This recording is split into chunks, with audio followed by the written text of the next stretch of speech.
Howdy everybody, this is John the Pokevol. As you can see, I'm wearing my UT hat. I'm a big Tennessee Vols fan. Being from Tennessee, why not? Today, I want to talk to you all about what's near and dear to my heart. I'm a dad, first and foremost. I play Pokemon second. So today, I want to talk to the parents of the kids who want to get into Pokemon.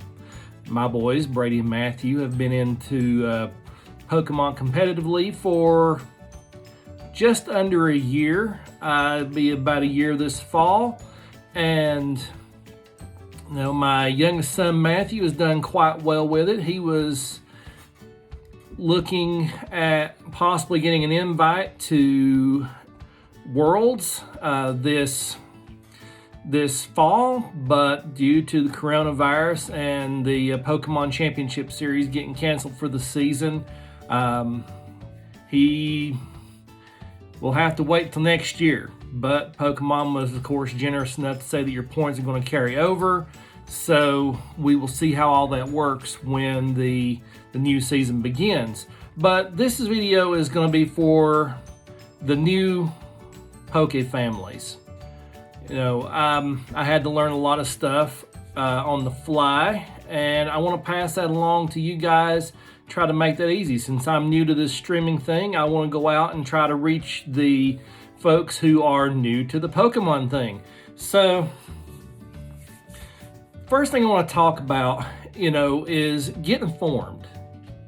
Understand what you're getting into. There are lots and lots of resources out there that can help you with this card game. It's very fun. It's can be very trying at times. It's kind of like golf. You go out, you have a horrible day, you're ready to throw your clubs in the lake, and then you hit that shot and it just goes forever and it lands, and then you're ready to pick it up and keep playing. Pokemon's the same way. I have had dry streaks where I have not done well at all, and then I'm about ready to just be like, you know what, I am done with this. You could just burn my cards, and then I'll have a really good match or a good tournament, and then I'm like, oh man, I love this. This is so much fun. But first and foremost, have fun. Be informed, have fun. Now, here's one thing, parents. Competitive Pokemon, it isn't cheap. It's going to cost you. Your booster packs run about $4 a pack, and there's 10 cards. And then there are sets that are called booster boxes. Those have 36 packs in those. That's 36 packs times 10. That's 360 cards right there, and they're all random. And then you've got your trainer boxes. Those have about 8 packs, but they have a lot of really cool items in them. Your Elite Trainer box comes with a pack of card sleeves, all the things that you need to get going in the game. You've got your dice, you've got your poison and your burn markers. And you also have a pack of energy. And it's got all the different types of energy in it. So, there's one set. Then there's all sorts of these different gift boxes out there. And they usually all around about $25 a piece. The Elite Trainer boxes run around $40, at least here in East Tennessee. And then the booster boxes will go for about $100. So yeah, Pokemon isn't cheap. Of course, you can buy singles online, and I'll get down to all that here in a little bit when we start talking about the different resources that can help you out. The next thing I want to talk about in this little one-on-many conversation here, with you parents, is deck building. What does my kid need to build a deck? So, a Pokemon deck consists of 60 cards. And there are three main types of cards. You've got your Pokemon cards, like this guy here, this Toxtricity V. There's different, there's basics and stage 1, stage 2 of the Pokemon cards. A basic card like this guy. This is a basic. You can start your match out with him. But then you've got some Pokemon that have what's called evolutions.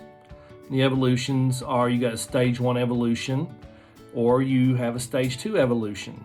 For instance, let's use Caterpie. It's a leaf type Pokemon, and that's your basic.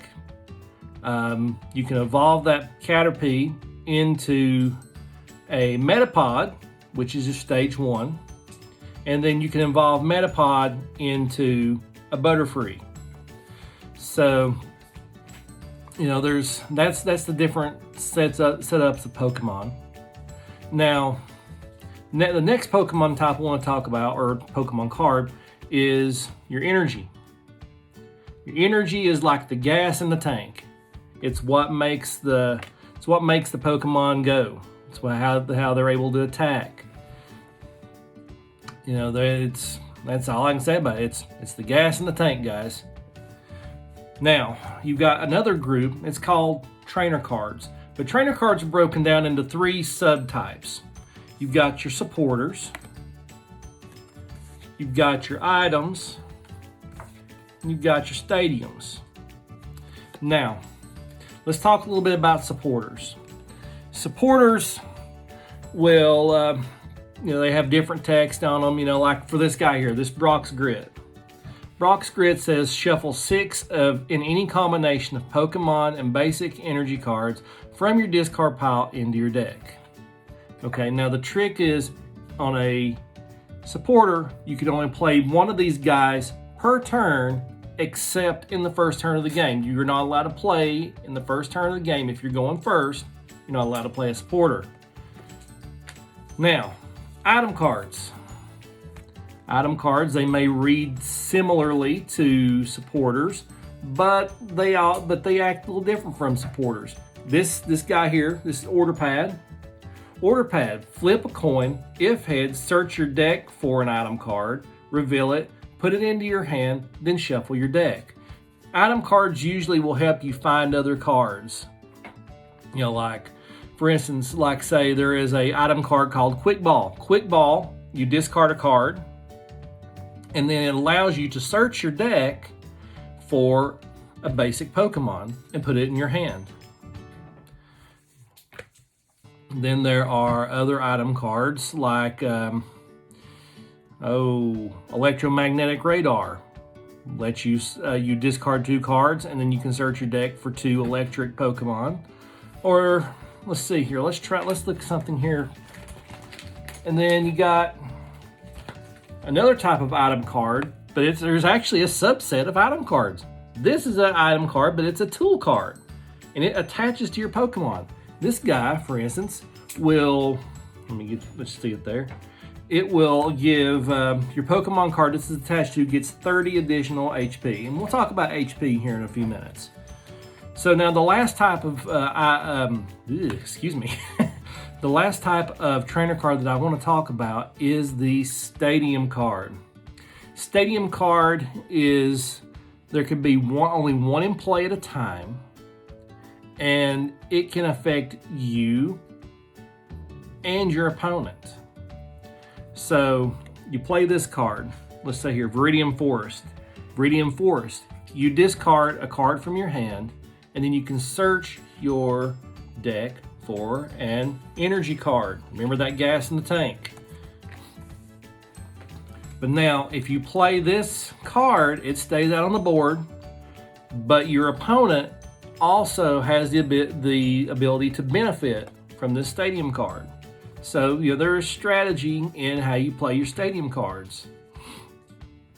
So that's just kind of a rundown about the cards.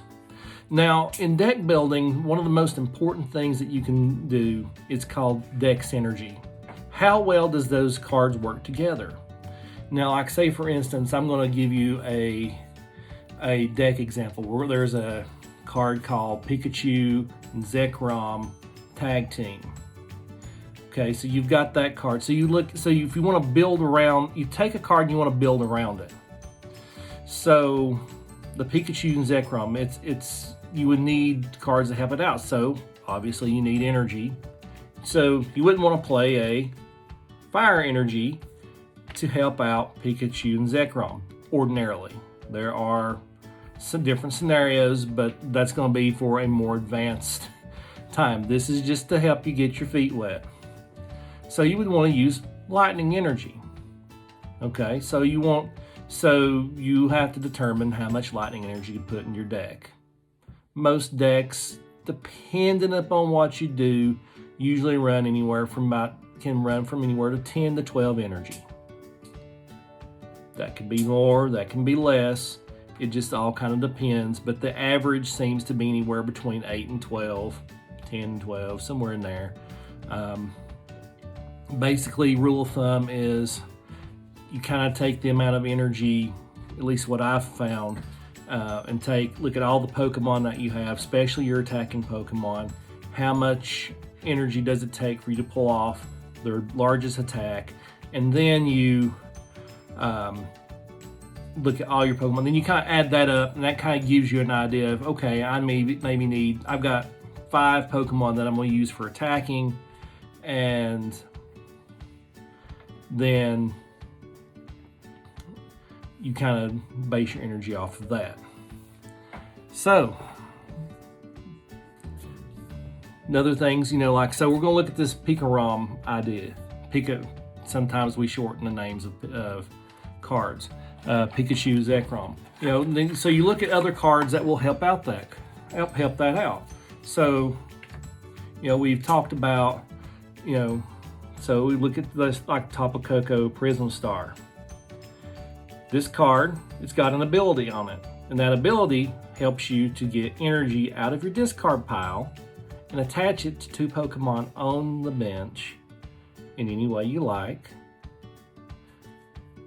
Make sure I'm sorry. 2 energy cards from your discard pile and attach them to 2 separate benched Pokemon. I got my description messed up there.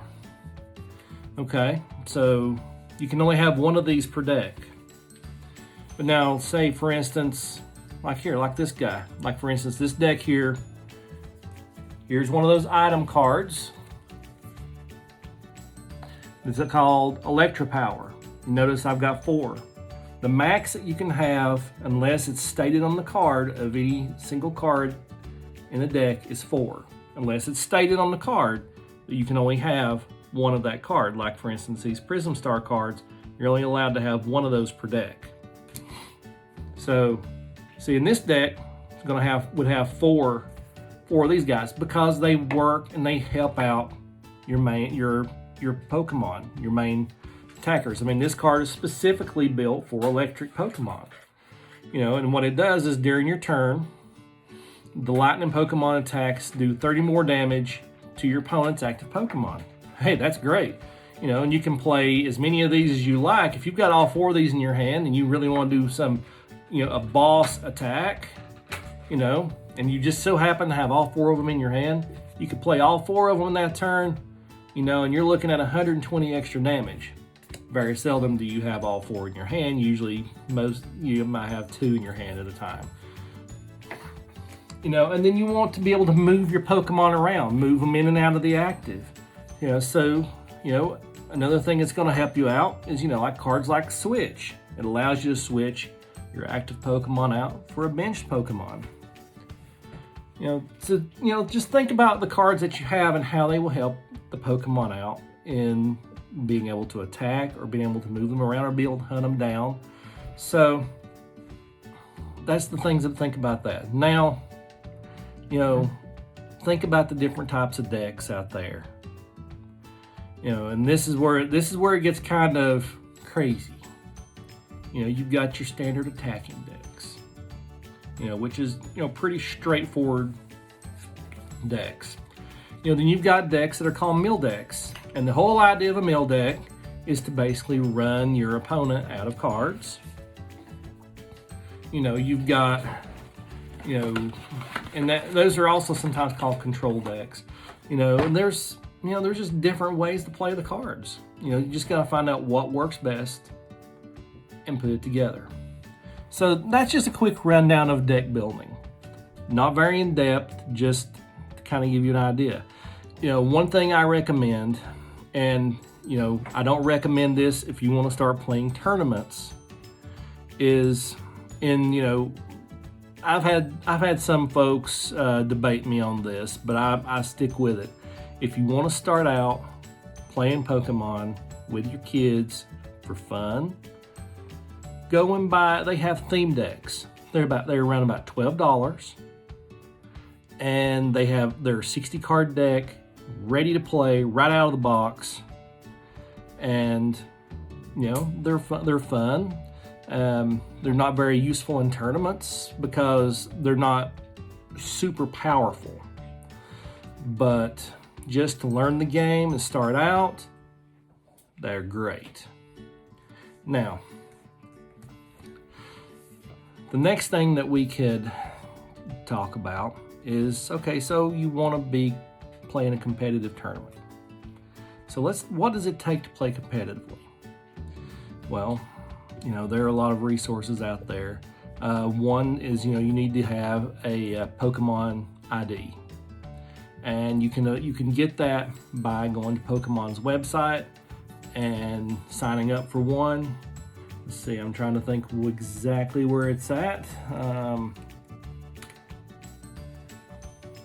I think you go to Play Pokemon Events, and then you click Join, and then you create your account, and then you can get a Pokemon ID from there. Or you can go and hunt down a tournament, and if you get there before the tournament starts, and you can sign up and get your Pokemon ID there. The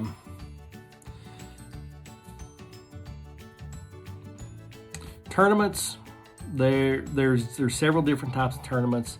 But if you're ready to jump into the tournament pool, starting out, here's what I recommend. I recommend going to what's called a pre-release tournament. Pre-release tournaments are held 4 times a year because Pokemon releases 4 expansions every year. Like this, like Rebel Clash is getting ready to drop this week. But a lot of these card shops will host tournaments called pre-release tournaments, where for about $20, $25, you get one of these and 3 packs, and you get 20 minutes, and you build a deck out of the packs. And a building battle kit has 4 packs in it, in addition to the 3 packs you get outside of the card. Plus, it has a kind of like an evolution, just some random cards that they tend to work together to kind of help you build a little starter deck. And those decks only have 40 cards in them, not your typical 60. But those tournaments are very laid back. They are a lot of fun, and and that's where you kind of start getting into the community. You start meeting people, and the one thing about the Pokemon community, it's a very welcoming community. They have tournaments all over the place. Like for us, we will pretty much go anywhere within about 100-mile radius of where we're at here. So we've played in Greenville, South Carolina. We've played in Bristol. We've played in Morristown. Played in Asheville, North Carolina. As well as my sons. My youngest son, though, he's in this local area. He's done quite well. He has won several tournaments in his age group, and then that leads me to another thing to talk about. There are 3 different age groups in Pokemon competitive play. You've got your juniors, your seniors, and your masters divisions. Your junior divisions is from like age 6 to age 12. Then your seniors runs from age 12 to like age 16. And then the Masters division is age 16 and up. I might be a little off on those years, but I know my youngest son, he's a junior. He is 10, going to be 11. So I take that back. It's 11 years old to 16 to get to be a senior. Juniors is 11 and under, or 10 and under. Seniors is 11 to 16. Masters is 16 and up. So, so if you go to a tournament, your kid is gonna be ranked based on his division.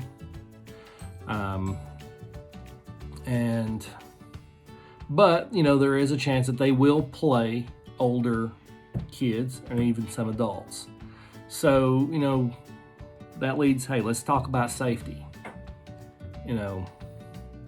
My kids wouldn't be playing Pokemon if they just had to go in on their own and play. So that's how I kind of got into it. My youngest, Matthew, wanted to start playing. And, I'm not going to take you into a card shop and drop you off and be like, see you later. I'm going to, go and get involved too. And turns out I really enjoyed the Pokemon community and the games and the camaraderie. And, it can be a lot of fun. All right, so I think I'm going to leave off from where we're at right now. There's a whole lot more things that can go into playing the game of Pokemon, but I think I don't want to overwhelm you guys, those that are starting out. So, I'm going to kind of break these off into different things. My next video will probably talk about, the different formats, standard format, expanded format, and what that means. And we'll go into, that in a little more in depth. So with that being said, guys, I'm going to sign off. Be safe out there. Keep your social distancing in mind, and, take care. God bless.